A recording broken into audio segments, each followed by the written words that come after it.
Hello and welcome. In this first video of the guide series, I will cover some factors and issues might making the difference between your own success and failures in each battle. There are several non-player dependent factors and many more human factors that affects your results, in-game fun and satisfaction. This is a game, so basically you should enjoy it. However, it is a very relative term, but being only an experienced luggage for everyone is definitely not enjoyment, unless we are talking about the red player or red players shooting at you. Alright, you little Middle European, what can I do? You can ask. The easiest way would be a checklist. So let's go on with the non-player dependent factors as they are quite measurable and they have quite a huge impact on your play. However, it will be news only for players who never played MMO games before and have not much clue about PC games in general. The first thing I would like to cover is the frame rate of World of Tanks and any other games in general. You can always monitor your frame rate in the upper left corner of your client. For a smooth game play, you should have at least 30 frames per second, which will enable you to have a proper target leading while they are on the move, and you will actually be able to shoot and hit them. If you have less, then you may encounter with some target leading problems, and you can actually miss your targets. However, you should not increase the frame rate of the game up to the moon, as above a certain level, which is the refresh rate of your monitor, you will see some frames slipping apart horizontally, which is disgusting. And let me show that how to avoid this problem. Go to the settings menu and graphics subtab and click vertical synchronization if your client producing more frames usually than your display capable of handling. If you have a weak computer and weak graphics card, you can adjust graphics quality from some preset values up to medium, or you can further decrease the requirements of the game in the custom selection. To further decrease the requirements of your client, you can also set the resolution.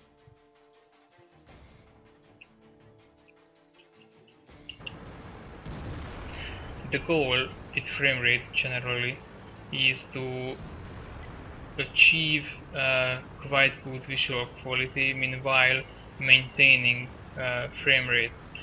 On the other hand, you should maintain as constant frame rates as possible. These sentences have an ending to have 60 frames per second. It's good. Yes, it would be quite nice to maintain 60 frames all the time, but to achieve this you may need a very good gaming rig. In the end, it will be a something for something game. You can have better visual quality and lower frame rates and vice versa. I would like to end this topic with some key things. First, avoid low frame rates, meaning below 30, and the second, avoid huge frame drops. With frame drops, I'm meaning if your client producing 60 frames per second in this really moment and the next moment it's producing 30, you will have an uncontinuous feeling. However, the game will be quite smooth. This is just your perception, and you may mislead your target, which may cost you a shot, maybe your tank. And the next stuff I would like to cover is called the network connection. If you are playing an MMO game, this is as important as your frame rate, if not more. Um, you can constantly monitor your latency between the World of Tanks server and your client in the upper left corner of your client, next to the frame rate. It is expressed in milliseconds. The less this value, the better response between your client and the server. Actually, there are more servers across the globe. There is a web page called wiki.wargaming.net. It can help you out in many situations like this. Right here you can see the game status and the servers. Server for North America, Europe, Asia, Russia, Republic of Korea, China, and Vietnam. Generally, you should pick the server nearest to your location. This is meaning that the network packets between your PC and the actual server will go through less and less network devices. All network devices adding some latency to the connection between your client and the actual server. And it will lead to higher latency between you and the other players as well. The other thing is that little green dot right next to the ping rate. Players used to talk about lag if they experiencing that green dot flashing in red, or it is totally red. This meaning that the client and the server is bit or totally out of sync. In these situations you may see your opponent in C1 sector and few moments later in C3. Actually it is only displayed to you in C1. It was totally elsewhere actually.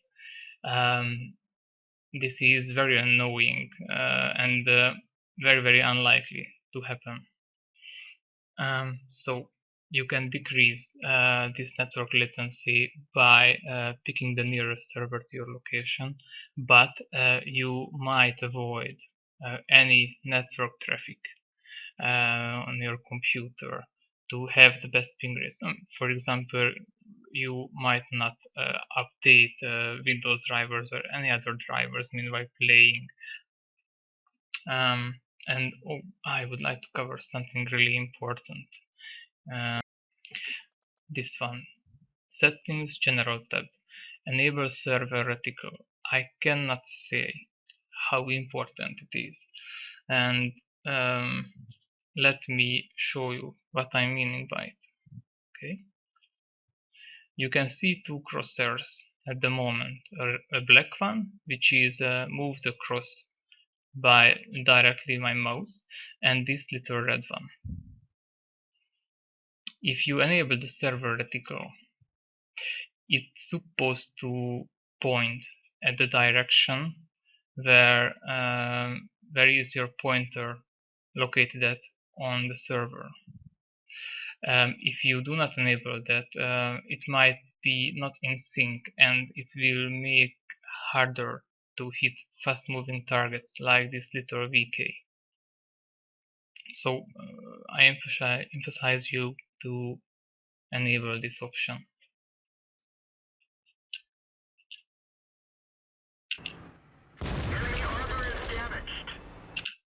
And one other very important thing. You can see this VK is one hit. It has the troll gun, and just suppose he can penetrate the armor of my AC MLE 48. We sit somewhere in the globe, and we are connected to a server and playing this game. I click to kill this guy, and this guy also clicks to kill me. in the very same moment. I have 59 milliseconds of latency between the server and I.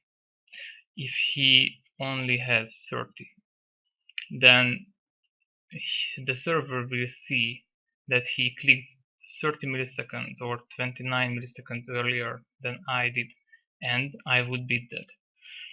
In a different situation, he would be dead, but he is dead anyway, as I ram him to death. So this was the network topic. Alright, what I wanted to show you here is the difference between the view and rendering range in World of Tanks. Let's assume that the heavy tank G7 is our vehicle. The circle is 445 meters in radius, and this is the largest range between you and your opponent you can spot on your own. If you have a vehicle having a larger view range than this, you won't be able to spot any tanks on your own outside this range, regardless of your view range. It is kept in 445 meters. On the other hand, the rendering range is 707 meters. In the real world, it is a cube. It is centered and aligned into your tank, more precisely into your point of view. If your allies spot an enemy on the map in your rendering range, the enemy will be rendered to your client, and you will be able to shoot him outside the rendering range. None of your allies nor your opponents will be displayed in your client. I'm talking about the sensitivity of your mouse right next to you. I found out in this game that less sensitive setup in your mouse might be more convenient, as this is not an FPS game like Battlefield or any other games where generally the faster guy will win. Sometimes you need to aim for weak spots. Since my mouse enables me to set up the resolution on the fly, I stick to that. I use it for my convenience. You should do this as well. However, if you didn't invest into a gaming mouse, you don't need to worry about anything, since wargaming was kindly add and introduce some mouse sensitivity control. This is the arcade aim, the third person, the sniper aim when you press your shift key or you scroll in quite enough, and the artillery aim, of course, for your God's mode view.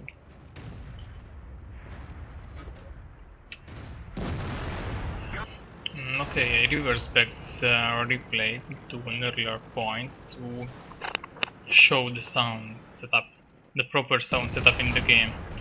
As they are second best friend, you should set them accordingly to your style.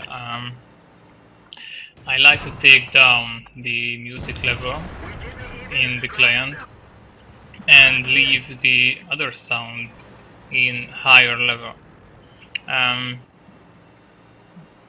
because of the following reason. Okay, wait a sec. Okay, let's assume that I am not looking at this Type 64 and I am looking in a totally different direction,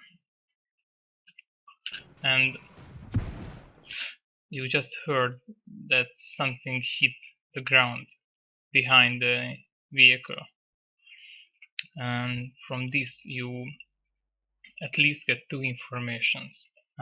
First, the direction of the hit. It was from the back of my tank on the left side, and the other, that it was a hit by a non-explosive shell. Actually, he was using armor piercing. You can decrease the music level here in the sound subtab of the settings.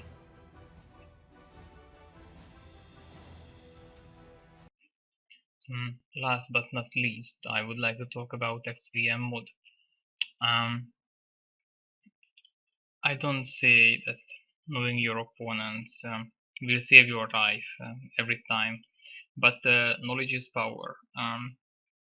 As wargaming doesn't provide this kind of data out of the box, and it is totally legal, by the way, use it, or you will be in a slight disadvantage in comparison to other people using it. And as I see, XVM claims that 1,800,000 people already use it. This is basically a software which providing you some information about players with their played battles, their efficiency rating, and their general victory rate in all of their vehicles. So from these numbers, you may be able to judge a player. Maybe you can put out some strong parts of your tank to shoot it, and if you already shoot, you can go out and take a shot on him. It has